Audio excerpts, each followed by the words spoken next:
What's up guys, my name is Kelvin Wiley and welcome to my YouTube channel. If you are new, if you could please be as kind as to hit that subscribe button and also hit the bell icon to turn on post notifications.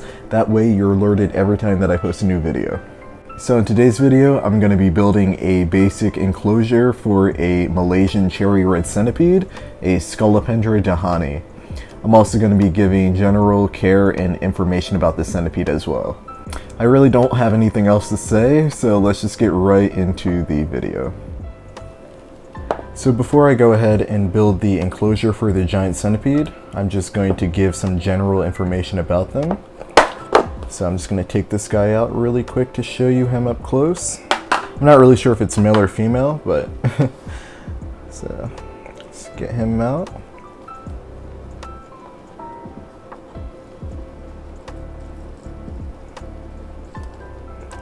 So this species right here is a Scolopendra dehaani, and these guys can actually come in a variety of different color variants or color morphs. So the color morph that this guy is referred to as a Malaysian Cherry Red Centipede, and that is because they have this gorgeous like reddish coloration on their body. So this species originates from Asia. It's pretty widespread in Asia. So the genus that this giant centipede is in is Scolopendra, and all Scolopendra species of centipedes have a total of 42 legs on their bodies. So these guys have a total of 8 eyes. Their eyes are pretty tiny, and I'm trying to see if I can get you guys to see them. My camera focuses. So they have 4 eyes on each side of their head. They're very tiny and they're all kind of clustered together. They're actually pretty bad at seeing, although they have 8 eyes. Their eyes are only able to detect light and shadows. So giant centipedes, especially in the genus Scolopendra, rely on their very sensitive antennas to pick up not only vibrations but also scents and odors from prey, and that's how they can kind of maneuver and feel out the world around them. As you can see, as they walk, they'll actually twitch their antennas back and forth, and that's how they navigate, since they're pretty much walking totally blind. So located on the back end of the giant centipede, they have 2 long extended hind legs that extend forward, as you can see right here. And the 2 hind legs are supposed to resemble and mimic their 2 front antennas.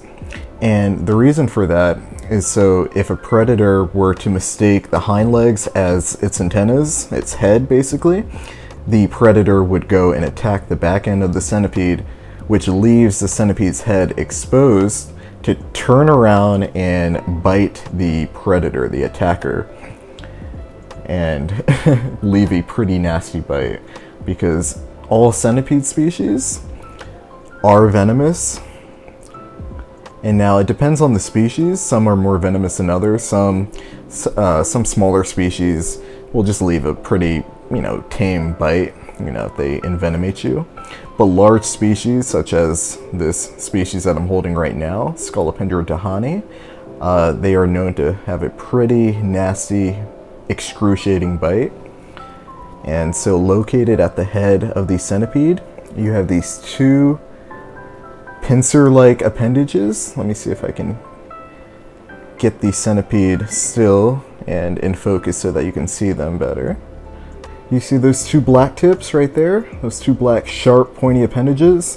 Those are called forciples, and they are used to puncture prey and inject venom. And they are extremely sharp. They can easily pierce through human flesh. Oh, and actually right now, he's actually cleaning his antennas. They'll typically clean their antennas to rid of bacteria, which can cause infection. And there he goes, and cleaning the other one. They'll also clean their legs as well. Centipedes in general are extremely flexible and can maneuver and contort their bodies in many different ways. So he can actually go and clean each individual leg when he pleases, which is pretty incredible. And then on the side of the giant centipede, I don't know if you can see, let me zoom in. You see that hole right there? That little hole right there. That right there is a spiracle, and that's actually where oxygen enters the giant centipede's body, enabling it to breathe. And those spiracles, those holes, are actually located all around the giant centipede's body. And that is how it's able to breathe. There's actually another spiracle right there. And another one right there. And another one. These guys feed on a variety of different prey items. They'll mostly consume and predate on insects, but they can also be fed small pinky mice as well as a treat on rare occasions. Now in the wild, giant centipedes have been known to feed on small amphibians such as frogs, and have also consumed small reptiles such as small lizards. I typically feed my giant centipede insects, but from time to time, on very rare occasions, I'll treat them to a nice mouse, a nice frozen pinky mouse. It almost looks like they have a mustache. Their antennas kind of resemble a mustache. It's kind of cute and funny to me. Here's footage of underneath of its head, in case you were wondering. It's actually cleaning its forciples right now. Its weapons, basically.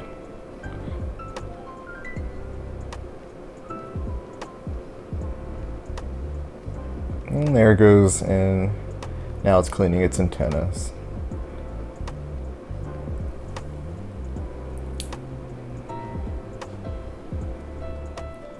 Where I'm zoomed in at is its mouth.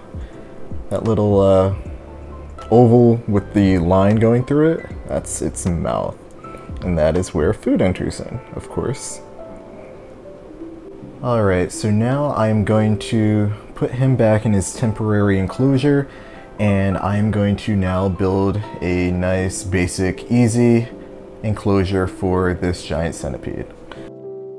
So really quick, I just wanted to say, if any of you guys were interested in purchasing any kind of equipment or accessories for this type of hobby, whether it be feeding tongs or spray bottles or even an enclosure, I left links to Amazon in every single one of my videos, including this one. So click the description for those links if you are interested in purchasing feeding tongs or substrate, whatever it is. You can click the link in my description below. Now let's get back to the video.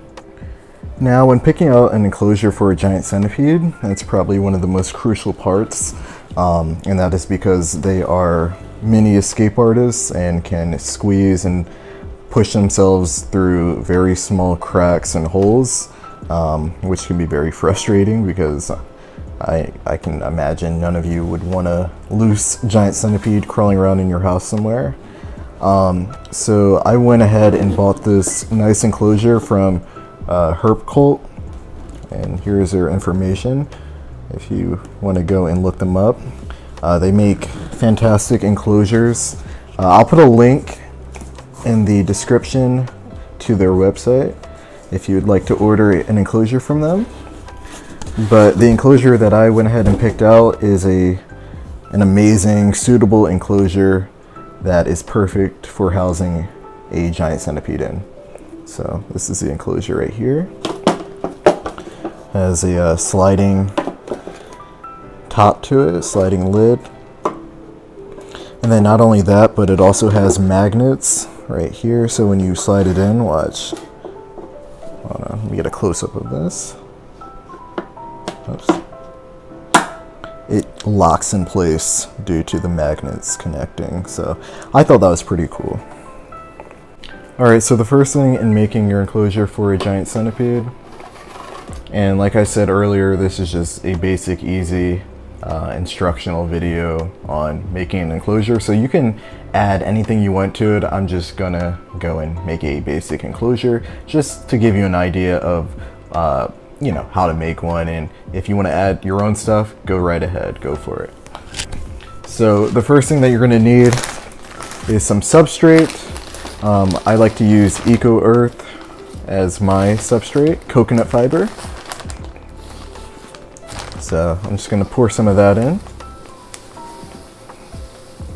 Alright, I already gone ahead and mixed some water with it to make it moist. As you can see, this would be the dry substrate, and then this is the substrate that I mixed in with water to make it moist for the giant centipede. So I'd add about, I'd say 4 to 5 inches of substrate, give or take a few. Now the substrate for a giant centipede is pretty important, and it's, I'd say, necessary, because giant centipedes love to hide and bury themselves underground. So if this is your first time ever keeping a giant centipede and you may be wondering if it escaped, it's most likely just underground. They love to bury themselves, so just be aware of that. Alright, and now the next thing that you're going to need is a hide of some sort. This is just a cork bark slab.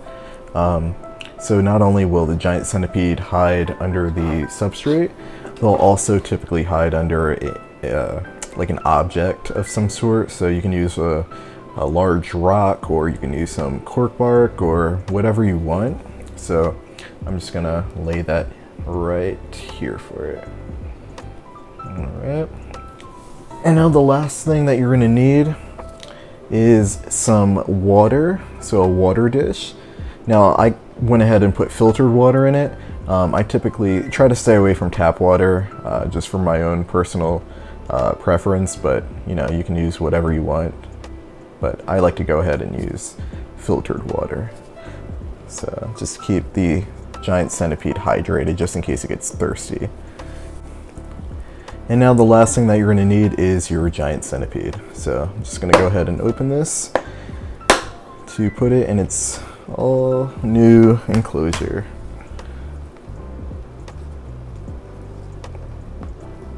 Oops. Oh, 1 second. Oh, there we go. Oh, that was not smooth at all, but all right.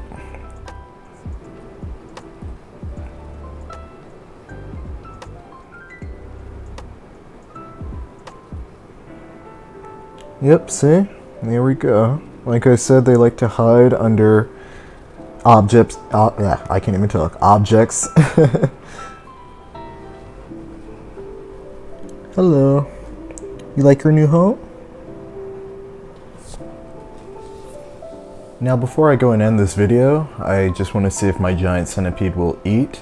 Now, my giant centipede is very finicky and weird when it comes to eating. It actually does not take live food. I try to give it live food all the time. It will not take it. So what I have in my tongs right here is a pre-killed cockroach of a Nolfita cinerea, which is a lobster cockroach. So what I'm going to go ahead and do is see if the giant centipede will eat, because so far it's only taken pre-killed food. I guess it's, you know, that's just its preference. So let me see if it'll eat. Oh, there we go. Perfect. That was a sloppy video. I wish I could have gotten it a little more clear, but as you can see, it just accepted the food willingly. So there we go.